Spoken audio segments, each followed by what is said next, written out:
es un sitio poco habitual para que esté haciendo un libro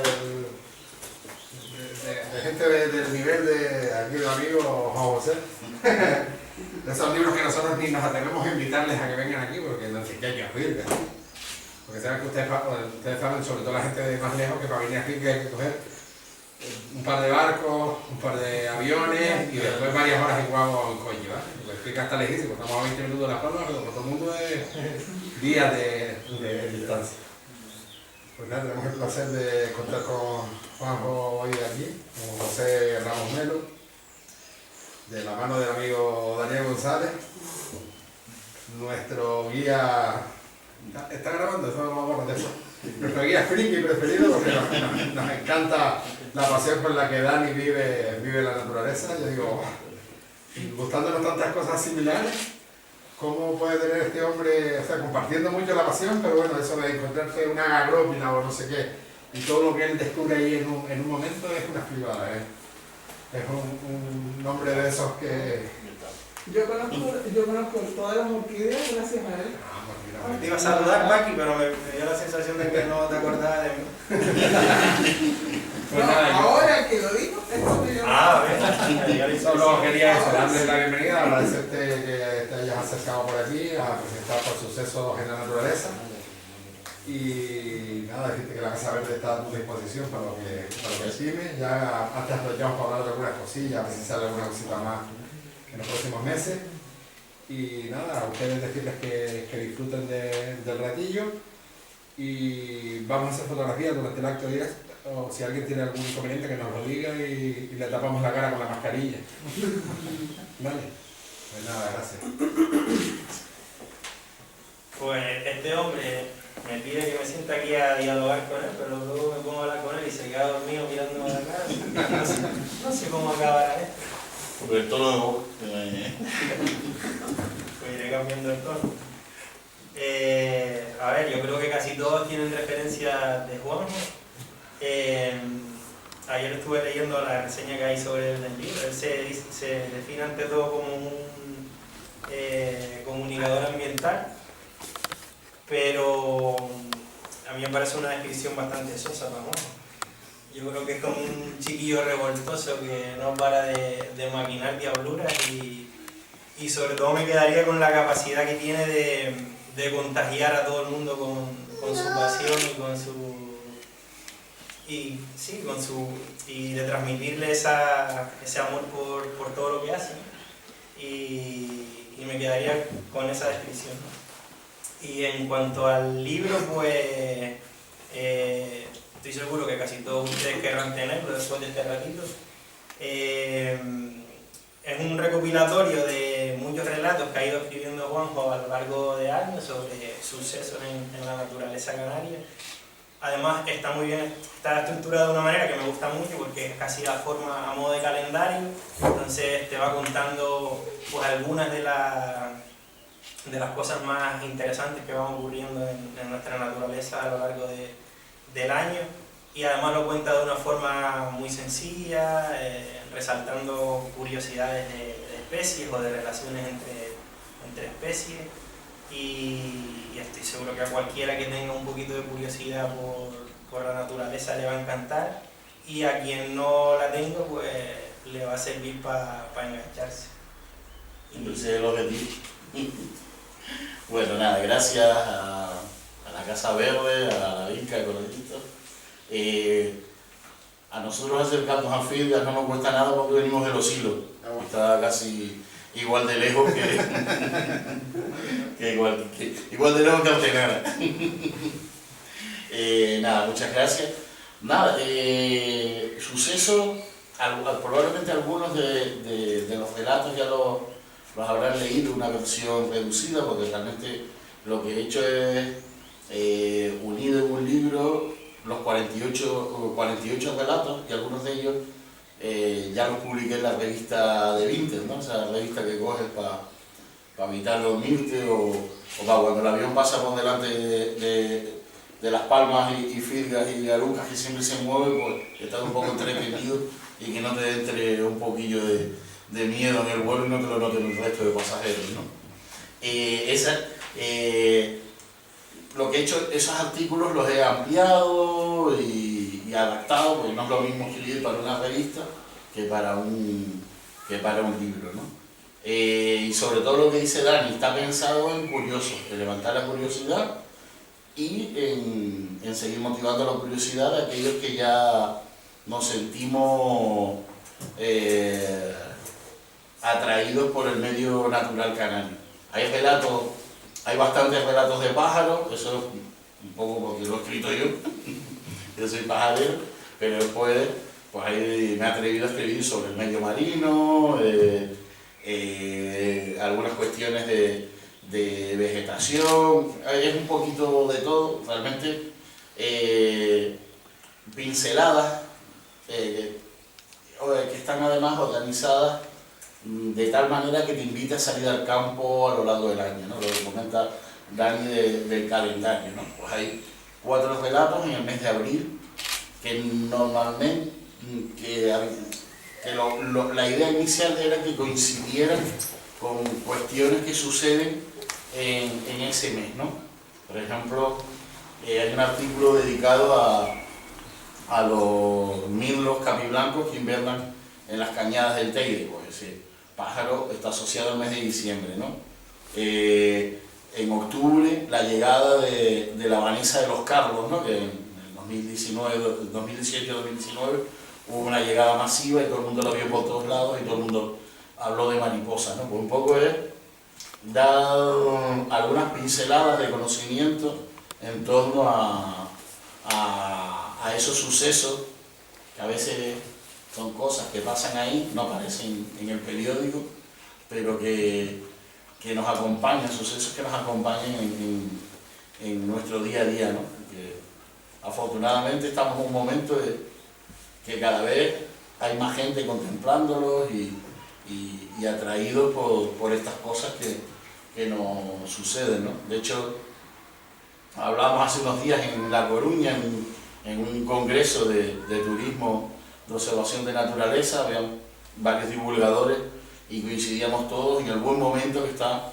empezando a vivir la literatura naturalística en España, ¿no? Un género prácticamente inexistente hasta hace unos pocos años, y con Antonio Sandoval y algunos escritores han empezado a empujar, y algunas editoriales como Rata Natural han empezado a traducir esos libros que siempre soñábamos, aquellos que no manejamos el inglés, que soñábamos con poder leer, pues ya hay un boom en España, ¿no? Ya este boom pues nos hemos sumado también un poco con nuestra pequeña iniciativa editorial desde Canarias, ¿no? Que hasta ahora editoriales publicando libros de naturaleza o libros técnicos de naturaleza, hay gente haciendo un trabajo magnífico. Creo que en Canarias esa parte la tenemos más o menos cubierta. Uno siempre quiere muchas más cosas de las que se publican, ¿no? Ya, si te comparas con otras comunidades autónomas. Pero de literatura naturalística no había nada, y por eso hemos creado Bicho Malo, ¿no? Que es la editorial que hemos creado dentro de la empresa Birling Canarias, y la idea es publicar literatura naturalística, ¿no? De hecho, este año estamos trabajando en 2 cositas que luego les comento. Y el nombre te viene al pelo, tratándose Bueno, nosotros, antes se lo comentaba a Paqui, desde hace unos años, tal vez ya porque me voy haciendo mayor, ¿no? Y cada vez más cascarrabia, me empiezan a preocupar ciertas cosas, ¿no? Y un tema que hemos hablado mucho, sobre todo con Carlos Lezano, compañero, seguramente habrán leído Pajarero, que es uno de los referentes en literatura naturalística, sobre todo en libros de literatura pajarera, se ha convertido en uno de los referentes, pues, hablando sobre libros de naturaleza, decíamos que qué serios nos hemos vuelto, ¿no? Que a veces parece que para hablar de naturaleza, de conservación o de divulgación, hay que hacerlo desde una perspectiva muy seria, ¿no? Porque hemos perdido o no tenemos esa visión del humor, el usar el humor o el reírnos de nosotros mismos para hacernos más humanos y acercarnos a los demás, ¿no? Y mostrarles la naturaleza desde una visión un tanto con humor, ¿no? Entonces, con Carlos siempre pues, bromeamos con el tema de que nuestro referente es Ignatius Farray y que nosotros lo que defendemos es el derecho a ofender a través de la escritura, ¿no? Porque a veces cuando te ofenden te paras y reflexionas sobre, ¿no? Cuando intentas un ejemplo, ¿no? Por ejemplo, los que me siguieron en el confinamiento con esos relatos provocadores, ¿no? Lo que se pretendía era llegar a ofender al que lee para que pare y reflexione sobre tu día a día, tu forma de relacionarte con el resto de personas, con el mundo en el que nos ha tocado vivir, ¿no? El momento del mundo que nos ha tocado vivir. Y empezar a jugar un poco con el humor y a reírnos de nosotros mismos. Esa es una de las premisas que queremos llevar un poco en la editorial, ¿no? El meter una cuñita de humor dentro de la literatura de naturaleza. Evidentemente no va a ser literatura humorística, pero sí el jugar con esos momentos, ¿no? Ya Carlos lo hace en Pajarero y nosotros queremos hacerlo de hecho el próximo libro que vamos a publicar es de Carlos Lozano. Ya lo tenemos, estamos en fase de correcciones ahí. A ver si para junio está el Día Mundial del Medio Ambiente. Nosotros vamos a ir en vez de tenerlo para el Día del Libro, lo tenemos para el Día Mundial del Medio Ambiente. Pues a mí me gustaría que contase qué suceso de la naturaleza canaria es el que más te gusta. A mí del libro y bueno, y de los sucesos generales que hay en la naturaleza canaria, creo que además les va a lo mejor no es lo que esperan, porque probablemente de un pajarero esperen un suceso pajarero, pero a mí lo que realmente me ha impresionado en los últimos años, he intentado plasmarlo en el libro, es la migración de la mariposa de los cabos, ¿no? Es algo que me ha superado, ¿no? Desde hace varios años colaboro, bueno, Pedro y Antonio también han estado en algunas ocasiones cogiendo mariposas con nosotros.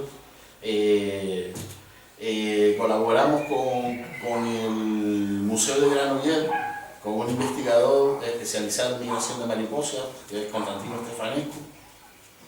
Ellos descubrieron hace unos años una migración intergeneracional. Es algo que a nosotros nos supera porque si tú empiezas a migrar en enero, si tu vida, lo interesante de esto es que el ciclo se cierra 6 generaciones después. La primera generación nace en el Sahel, vuela cruzando el Sáhara, llega al Antiatlas, corteja, copula, pone los huevos y muere. La siguiente generación nacen las larvas que duran como unos 20 días, hacen el capullo, la crisálida, y después de 10 días pues tiene esa fase aérea que dura 30 días. La vida de la mariposa dura 60 días. 60 días por 6 nos vamos a 360, ¿no? Pues las mariposas que nacen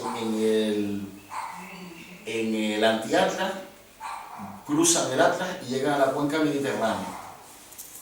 Copulan, y estas no cortejaron, sino copularon directamente, ponen los huevos, mueren y la siguiente generación cruza el Mediterráneo y llega a, sigue migrando hacia el norte, ha cruzado el Mediterráneo y llega a Centro Europa. Entonces ya es verano, es la época de las malvas, ¿no? Y los cardos, que son plantas que les encantan a las vanesas. La cuarta generación vuela hacia el sur, llega a la cuenca mediterránea, copula, pone los huevos, muere. La quinta generación sigue volando hacia el sur, cruza el Atlas, llega al Antiatlas, copula, pone los huevos y muere. Y la sexta generación cruza el Sáhara y llega al Sahel, al lugar donde 6 generaciones antes nació su tatarabuelo. Entonces, en el momento en el que están cruzando el Sáhara, si hay viento del este o del sureste, llegan arriba, bolas realmente, de mariposas a Canarias. Y esto sucede normalmente en el mes de octubre, noviembre. Hay años que hemos contabilizado varios millones de mariposas. No sé si recuerdan. El año pasado, el año pasado no fue de los más fuertes, pero el 2019 fue bestial. De hecho, enseguida te salen los medios plagas de mariposas y ya empiezan los agricultores a preocuparse. Está el que vende el veneno de turno hablando por ahí, salen los medios, se monta, no, esto puede hacer. Entonces, ese momento lo hemos aprovechado pues, para hablar de la mariposa y seguir ahí investigando, conociendo este fenómeno que a mí me ha fascinado y es uno de los 48 fenómenos que intento contar en el libro, ¿no? Sobre todo por la capacidad de, si yo viajo no para salvarme, sino para salvar a mi especie. O sea, en una visión humana esto todavía nos queda como muy lejos, ¿no? Y es algo que me ha sorprendido, en una migración intergeneracional, que tengan que pasar 6 generaciones para volver al lugar donde debieron nacer, ¿no? Eso ha sido lo del dato. Pero digo, el problema es en el sitio donde copulan y demás, pero si ya No, el problema... el problema está ahí si en las plantas, digo. Si existiera un problema, sería en cualquier lugar. Y lo bonito de esto es que además nos muestra que realmente la biodiversidad, las fronteras son absurdas, ¿no? Porque si fumigan en Marruecos, en el momento en el que las larvas están alimentándose, o las orugas están alimentándose, rompes ese ciclo, ¿no?, tan bonito de 6 generaciones de migración, ¿no? Pero si aquí, Nos muestra lo frágil que es. No hay ningún problema. Sí, porque después desde la adulta... Claro, las mariposas que nacen aquí, se supone que las que llegan aquí a las islas, si te fijas, llegan con las alas muy deterioradas. Sí, ya están en la fase final de su vida. Entonces, muchas te las ves en pareja, cortejando, para copular, poner el huevo, También. y después las que nacen, de hecho, 20 días después de la llegada, siempre ves otro pico de mariposas en el campo, y esas supuestamente creemos que van, y nosotros lo que hacemos es capturar para ver el isótopo de las alas, ¿no? Sabes que el lugar donde nace y están los primeros días o años de tu vida va a marcar, te va a dejar una huella magnética, y eso es lo que con eso colaboramos para saber de dónde vienen las mariposas, si son bichos que suben, si bajan, si es cuando nacen, porque es algo que se ha descubierto. Hay dos equipos de investigación trabajando bastante en este tema, en la migración de las mariposas. En el 2019 también hubo una migración, en febrero, cuando hubo la llegada masiva de pajaritos saharianos, perdón, febrero del 2020, la llegada masiva de pajaritos saharianos, hubo una llegada bestial, aún mayor, de libélula. ¿Se acuerdan de ese vídeo en las canteras que decían, oh, hay langostas por todos lados? Y te ponías a mirar, si no, seguro no es langosta. Y después empezaron eso. Nosotros en Buenavista seguimos, entre los siglos de Buenavista, seguimos una nube de libélulas de 2.000, 3.000, perdimos la cuenta. Y es una libélula migratoria, además realmente luego entraron 2 especies de libélulas migratorias, que algunas llegan a cruzar el Sáhara también, y cruzan el Mediterráneo y todo. Entonces a veces ese tipo de cosas empiezan a fascinarme, ¿no? Sí, esa capacidad organizativa, ¿no? ¿En qué momento sabe? A mí de todas maneras la migración de las aves siempre ha sido, de hecho en el libro hay 3 capítulos dedicados a migración de aves. Una dedicada al mirlo capiblanco, que para mí es algo muy interesante, ¿no? Una especie migrante, muy escasa, considerada accidental, que es el dispersor de un árbol endémico, el dispersor actual, ¿no? Esa relación de... luego hay un capítulo dedicado a las rarezas, ¿no? Para mostrar, se titula Los pájaros del huracán, y lo que habla es la relación entre los huracanes y del Caribe y la llegada de aves americanas a las costas de Canarias, ¿no? Y luego, pues otro dedicado a la migración, a las aves migratorias, ¿no? El fenómeno de la migración y la importancia que tiene Canarias en la migración de muchas especies de aves, mucho más de lo que sabíamos hasta ahora, ¿no? Sobre todo los charranes árticos, charranes rosados, los págalos, las pardelas capilotadas, todas estas aves marinas usan Canarias, sobre todo lo que queda entre las islas centro-occidentales, como referencia. Sin embargo, los charranes, los alcatraces, los negrones te pasan desde Lanzarote, Fuerteventura hasta la costa marroquí, ¿no? Son cosas que, como lo importante que puede ser pues estos días, ¿no? Esta mañana veíamos cómo llegaban decenas o cientos de golondrinas a la costa este de Gran Canaria, ¿no? Lo importante que puede ser llegar en un momento concreto a un lugar concreto, ¿no? Si estos pájaros llegan ahora, encuentran alimento, reponen fuerza y pueden seguir migrando hacia el norte.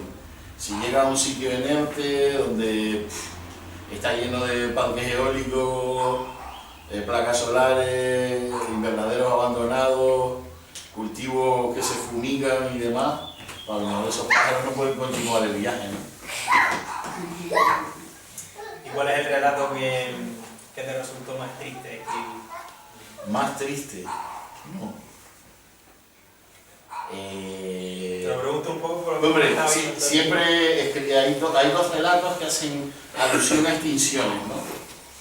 Pues hay uno sobre el ostrero unicolor, pues evidentemente escribir sobre un pájaro que estuvo en las costas de nuestras islas hace 100 años y que ahora no podemos verlo por una mala gestión de los recursos costeros, ¿no?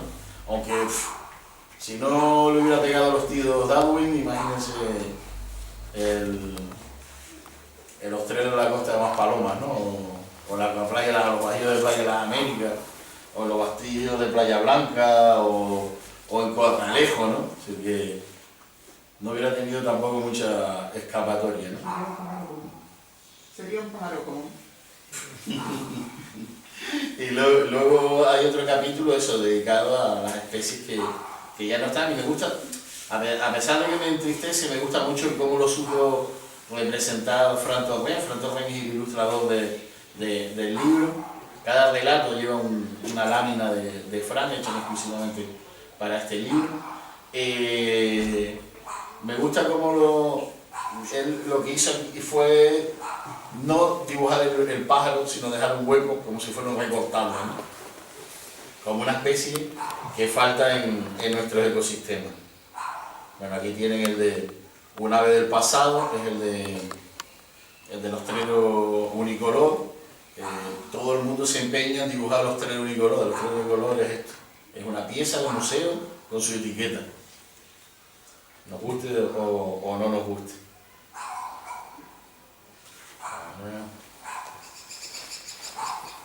A ver si encuentro, que no sé de qué página está.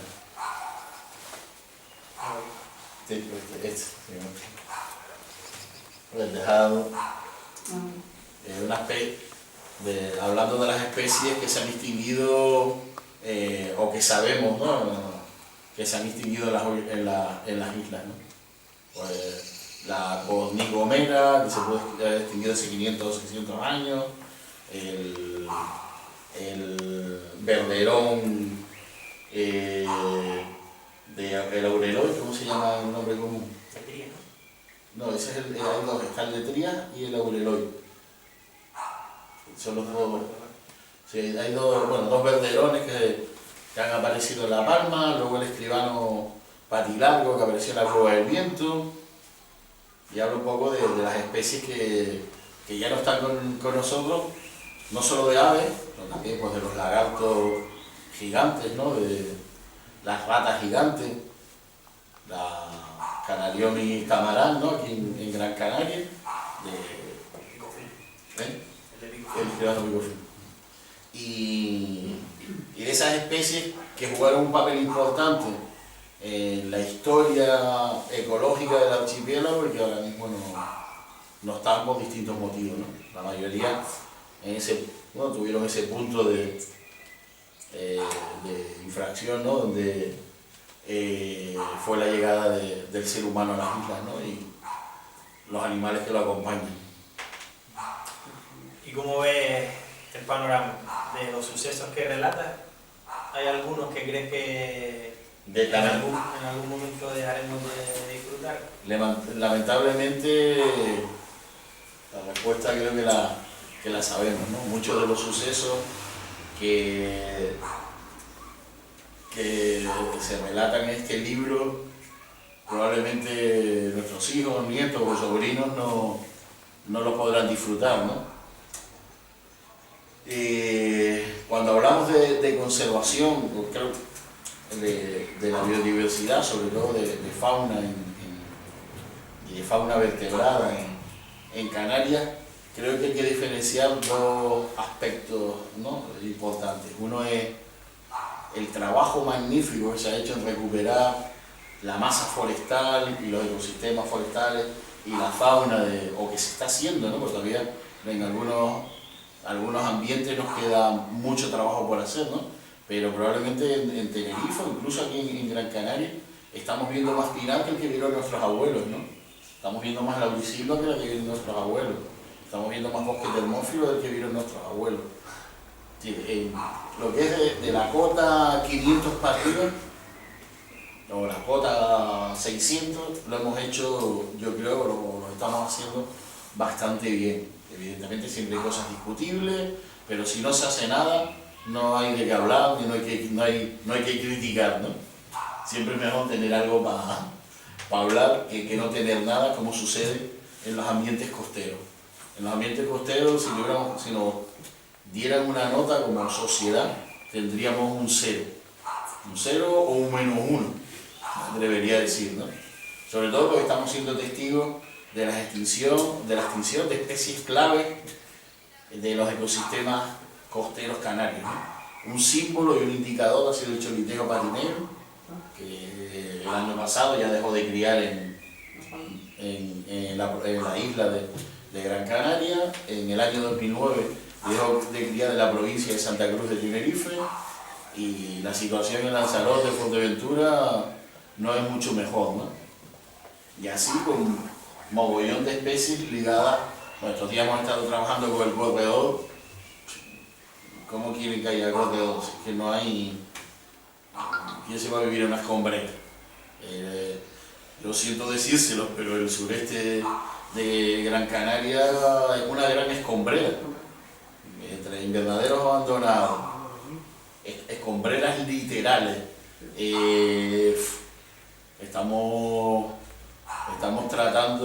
maltratando, yo creo, una isla que no se lo merece, ¿no? En el momento que te subes un poquito de la cota, ¿no?, en el mismo sur, ¿no?, te metes en las rampas de Amurga o de Aldea Blanca para arriba, ¿no?, todos esos barrancos, es realmente espectacular, pero como te vayas de la cota 200 para abajo, es como el vertedero de... Sí, no ha habido un orden, no ha habido ni hay, ¿no? Cualquiera monta un parque fotovoltaico donde le da la gana. De hecho, uno de los ganadores es donde estaban los últimos corredores que había Sí, ahí. hemos estado muestreando ahí, ¿no? Parques eólicos con una planta realmente obsoleta. La mayoría de las máquinas, o sea, no las quieren ya en ningún lado, las quitaron hace 20 años, muchas de ellas, ¿no?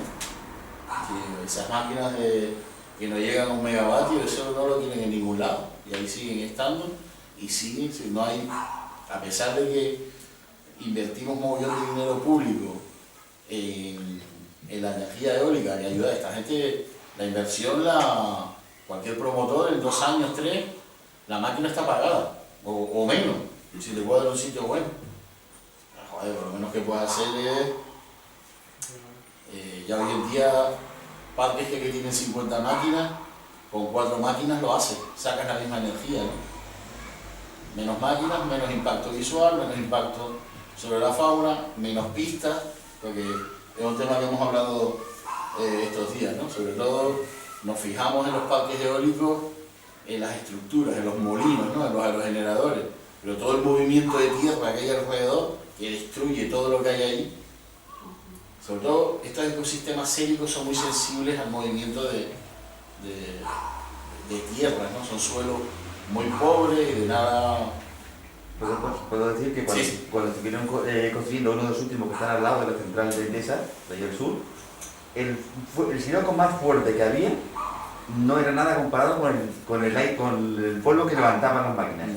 Estos días lo vimos. Bueno, en Arinaga ahora están haciendo Pero ahí un... ahí cuando estaban moviendo, después de acabar de mover las máquinas, la tierra, toda esa tierra acabó en las salinas, en el poblacho de las salinas, en los coches, en la carretera, porque yo en aquel momento trabajaba por la zona aquella, la carretera para entrar y salir, aquello era horrible, arena, toda la arena que había. Lo que se les está haciendo a los vecinos del sureste es un crimen, porque están rodeados de la macrocárcel, de la Gran Canaria 1, de las dos machacadoras, del vertedero, del aeropuerto.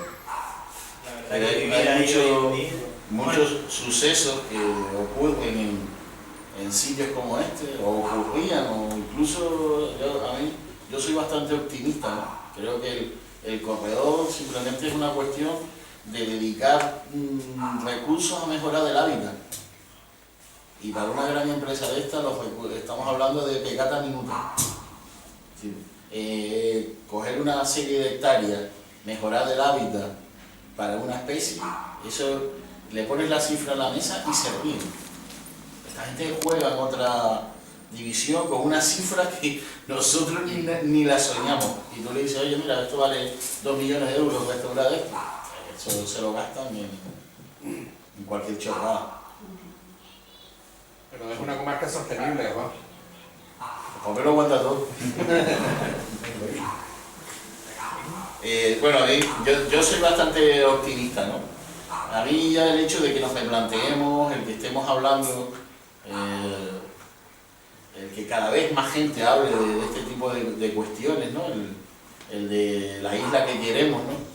Es un movimiento ya que está sucediendo en todas las islas, pequeños grupos, en pueblos a veces llegan, o me invitan a foros concretos y te ves la gente discutiendo de unas cuestiones y a un nivel que me sorprende, ¿no? Y sobre todo que cada vez hay más gente formada, ¿no? Cantamañanas contando un discurso de folletos, sino gente que tiene conocimiento, formación o experiencia sobre distintos temas, ¿no? Y incluso gente con algo que cada vez valoro más, que es la capacidad de escuchar y de empatizar con los otros, ¿no? Entonces, creo que en Canarias estamos empezando a tener una parte de la sociedad que valora este tipo de cosas y se replantea y bueno, desde que te pones a mirar un poco, hay un montón de iniciativas súper interesantes por todo, desde iniciativas empresariales a iniciativas de colectivos por todo el archipiélago, ¿no? Desde gente que se plantea ser autosuficiente y ya no es una utopía, sino una realidad. Que puedes ir, verlo, ves cómo funciona aquello y ves que aquello no es ciencia ficción, sino a gente que no puede irse al campo y desde la ciudad están haciendo cosas muy, muy interesantes, ¿no? Entonces, ser coherente al 100%, yo creo que es imposible ya hoy en día, salvo que renunciemos a muchos privilegios, entre ellos el poder estar en un sitio como este, en un momento como este. Pero creo que estamos en un momento bastante esperanzador, ¿no? A esto me refería. Llevamos 3 días en el sureste, salimos esta mañana ahí casi llorando y miren el discurso que tiene, si llegamos a estar en Samadá, estaba bailando aquí en una puerta. No, pero mira, yo le veo lo positivo, es el que sabemos, ahora tenemos con una metodología concreta, sabemos lo que pasa con el corredor, cosas que llevan muchísimos pajareros de la isla gritando durante años, ¿no? Subiendo a las redes y demás. Ahora tenemos... Yo te digo que, bueno, hay mucha plantación, ahora mismo yo he ido a montones de plantaciones y demás, pero no hay agua. O sea, todo el mundo se acuerda y parques y demás donde se planta absolutamente todo y no hay un sitio donde haya agua. O sea, es que no hay agua. Ese es el problema. Estuve en Chile esta semana pasada y estaban haciendo obras y demás y me dediqué a apretar todo esto para que los pisones azules pudieran beber agua. Estaban todos secos. El tema de los bebederos de Tenerife lo vamos a abordar el día... Todo, lo llené todo. El jueves 5. Estuve todo el rato así. Este año ya se comprobó la muerte de aves por sed en los pinares de Yo Tenerife. llevo siempre, en mi coche estoy llena de agua atrás. Y siempre se por todos va... lados, es que hay agua. Antes había bebederos, lo que pasa es que una serie de cazadores dedicados a comprarlos, ¿no? De una serie, pues creo que no son todos, No. hay gente que practica la caza y tiene los dedos de frente, hay otro, igual que en el mundo de los pajareros, cuando seamos muchos, pasará, habrá energúmenos y habrá Sí, que gente que hace las cosas bien. Y se cerraron esos bebederos y estos últimos años de sequía, de veranos muy fuertes, han muerto y encontraron 6 picapinos, le hicieron, por lo visto, le hicieron la necropsia en el centro de recuperación y parece que fue por C, ¿no? Entonces el Cabildo, vamos a tener una reunión el jueves que viene, este no, el siguiente, para abordar ese tema y empezar a montar. Este año hemos montado cajas nido, 400 cajas tenemos, las estamos colocando. También se le comentó al Cabildo, ¿no? Que se están haciendo los tratamientos forestales, pero los tratamientos eliminan árboles viejos que tienen hueco y los árboles jóvenes no tienen donde criar los herrerillos principalmente, ¿no? Pero bueno, estamos metiendo también para petirrojo, hemos probado con alpispa, estamos probando fuera del bosque con cajas para vencejo, estamos ahí también con un proyecto de cajas para guardianes. De hecho, un porcentaje de las ventas de este libro van para colocar un proyecto experimental para colocar cajas de gorrión chillón en Teno Alto. Y lo hacemos, invitamos, lo hacemos, es una actividad con familia, van padres, madres con sus cachorras. Sí, yo me acuerdo de ver. Hacemos una rutilla y colocamos las cajas, ¿no? Hemos sacado una pegatina y tal, un logo, tenemos Operación Gorrión, que además fue una operación de espionaje, por lo visto, de los años de la Guerra Fría, ¿no? Sí, de la Guerra Fría o de la Segunda Guerra Mundial, ahora no recuerdo, tendría que lo contar. Pues la idea es eso, ir generando también comunidad, ir sumando gente, que cada uno haga lo que pueda, ¿no? Por el tema de los bebederos, lo que estábamos hablando es que también algunos bebederos que sean autosuficientes y otros que pequeños grupos de personas los mantengan, ¿no? ¿Por qué no puedes ir al monte, llevar tu garrafa y quedarte allí viendo cómo bajan los pinzones y los picapinos a beber, ¿no? Si lo haces a una distancia prudente, a los bichos les da lo mismo. A veces nos preocupamos más nosotros por eso que... Es una satisfacción. O sea, echarles agua y después verlos que van ahí a bañarse y demás. Y yo, ay, por favor, qué rico. Sí, en Chiva hay un bebedero con vallado. Se tuvo que vallar, pues, perros, gatos, entonces se valló y... Juanjo, perdóname, ¿qué crees entonces que estamos fallando desde el punto de vista de la divulgación, o ahora que se está hablando de la educación canaria que van a quitar o están en la historia de la geografía? ¿Dónde fallamos? Porque yo desde joven... Hombre, si supiera realmente bien dónde fallamos, no estaría aquí, estaría con una túnica rosada de santón en la India, o en el gobierno de Canarias. Propuestas para que las cosas... Porque Dani lo sabe, Dani que va mucho a Mira, yo soy muy crítico y creo que en los últimos años la educación ambiental se ha alejado de la naturaleza. Sí, lo que vivimos nosotros, no sé, Mario, ¿te acuerdas de los pósters blancos que estaban en los institutos, ¿no? Nosotros lo hemos hablado varias veces de los ecosistemas canarios. Eso los pibes hoy en día no lo tienen, ¿no? Sí. A mí me gusta hablar de un proceso de desnaturalización de la educación ambiental en Canarias, ¿no? Sí.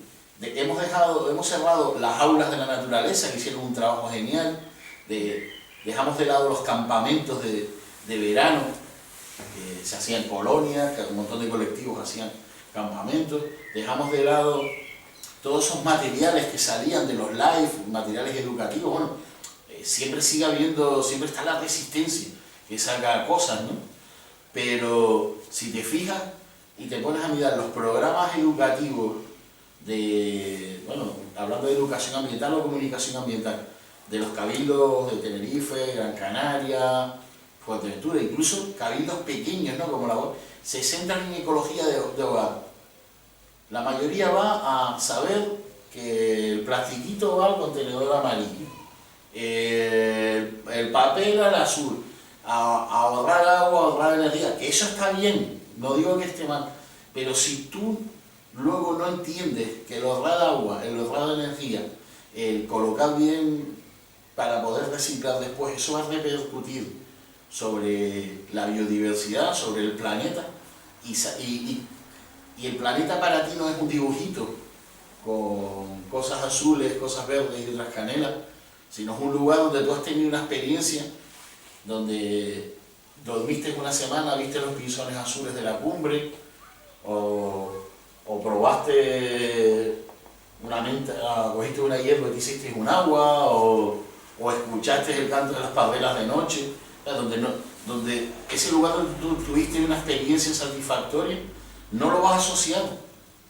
Y después te aparecen esos momentos en los que nos volvemos contestatarios contra la administración, y para joder a la administración no recibe, ¿no? Que eso pasa, hay gente que tiene esa cruzadera de cable en la cabeza, ¿no?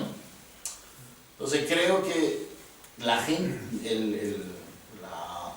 el objetivo de muchas campañas de educación, que son los escolares o los jóvenes, hay otros que creo que vale más la pena hacer, con algunos temas, vale más la pena trabajar con adultos, porque a veces los niños no tienen capacidad de decisión, y a veces hay que solucionar cosas en ese momento, no esperar a las generaciones futuras. Pero en lo que va dirigido sobre todo a escolares, creo que ha habido un proceso de desnaturalización, ¿no? Y en el libro lo que vas a ver es naturaleza pura y dura. Esto es la visión de un naturalista, de alguien que se ha criado en el campo y que fue a los campamentos de verano y que en el aula, en el colegio, la AGB, tenía el póster y me venía a dar una charla del life del Picapino y del life de la Paloma, ¿sabes? Era otra... Íbamos de excursión. Sí, íbamos de excursión. Ahora es una salida didáctica que hay que preparar una unidad y hay que informar, ¿sabes? O sea, ahora los pibes, yo le pregunto al instituto, ¿y dónde están ya? Al vertedero. Que sí, que está muy bien, que eso hay que verlo, hay que ser consciente de lo que sucede, pero si tú no me has llevado a una salida a ver los cetáceos, y alguien que te encuentra, y lo importante que es encontrarnos con buenos comunicadores, porque una experiencia en la naturaleza puede ser una experiencia que te marca la vida, a veces de pibe, a los 13, 14, 15 años. A nosotros nos marcó la vida la gente que nos encontramos y nos mostró esta forma de vivir o de ser. Pero si te vas al campo y el monitor que está ahí, te da lo mismo estar allí que estar en el Loro Parque o en el Poema del Mar o sacando grupos en el poblado de Siu de Maspaloma. Entonces es importante eso, el que esto sea el que la comunicación esté acompañado de experiencias en la naturaleza, ¿no? Creo que es clave, ¿no? Creo que en el fondo nosotros todos somos un cúmulo de experiencias y de momentos que hemos vivido con otras personas, ¿no? Todos vamos cogiendo un poquito, ¿no? Pero si a los pibes le quitamos esa oportunidad de salir al campo y disfrutar de los últimos pinzones azules de la cumbre de Gran Canaria y lo importante que son para la conservación, y enlazar esto, la conservación del pinzón con el bosque y con el agua y con el chorro de agua de tu casa, no podemos tener aliados del cambio, ¿no? Aunque afortunadamente los pibes luego tienen otros canales para buscar información hoy en día y hay materiales buenísimos en la red, y gente haciendo un trabajo increíble en la red, auténticos francotiradores por su cuenta, en plan influencer, hablando de naturaleza. Eso sí, los animalistas nos están ganando la batalla en algunos frentes, pero bueno, hay que entenderlo, ¿no? Hay que buscar más entendimientos que enfrentamientos. Volviendo a la naturaleza, ahora en primavera, aquí hay que estar atentos. En primavera, yo creo que viviendo en Canarias, la floración hay que disfrutarla, ¿no? Además, y el disfrutar de los polinizadores, que es algo que cada vez me llama más, ¿no? El dedicar tiempo a los chiquitos. Yo como no soy muy grande tampoco tengo que reivindicar. Creo que en este momento a nivel global, ¿no? Que estamos hablando de la pérdida de polinizadores, es importante, ¿no? El dedicarle tiempo, ¿no? En esta época a disfrutar de la floración. Además aquí en Gran Canaria que la floración en la cumbre es espectacular, ¿no? Teniendo la suerte de eso. Ahí están las magarzas, que es un espectáculo. Hay algunos rodajes. La Magallana, una pasada. Si no he estado por arriba de ese paseo, pero yo no recuerdo ver magarzas como... A mí me ha sorprendido siempre, ¿no? Las veces que he venido, que suelo ir bastante a Gran Canaria. Un día me echan de me sorprende mucho la floración de la cumbre, ¿no? Más esa floración. Hay un capítulo dedicado a la floración de la cumbre, ¿no? Hablo de eso, principalmente de La Palma, Tenerife y Gran Canaria, ¿no? Como ese periodo de tiempo tan corto, se engalana la cumbre para llamar la atención de todo ese ejército de invertebrados que revolotean de un lado a otro, ¿no? Para que te lleven...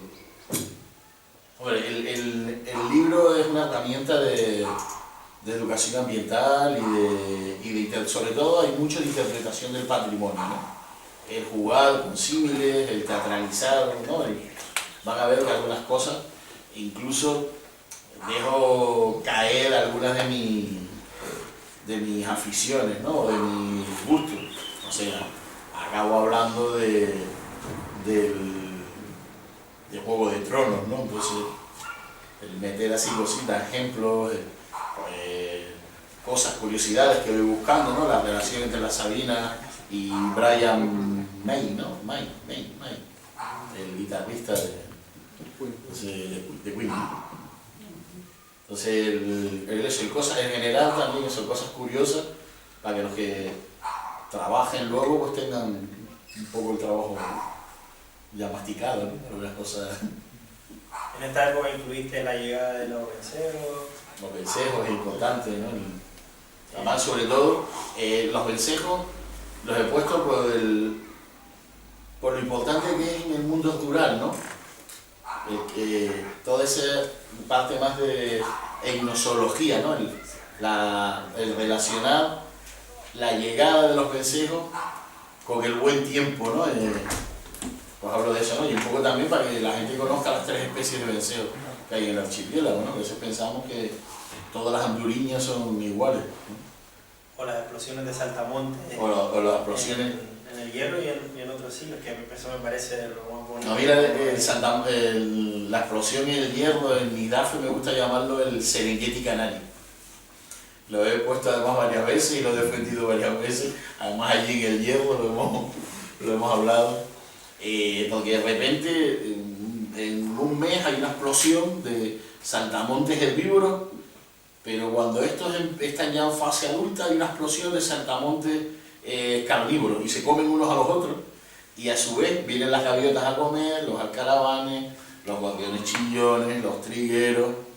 Luego ya se cierra el círculo con las gaviotas que comen saltamonte, se van al roque de salmón, regurgitan la gagrópila, y de esa gagrópila viene un momento clave de la alimentación en la vida de los lagartos gigantes del hierro, que se comen las gagrópilas, ¿no? Es un recurso proteico que llega en el momento del cortejo en el que están formando los huevos, ¿no?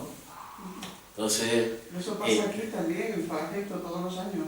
Sí, Dani me ha dicho, me lo ha nombrado... Pero tú dices que se comen...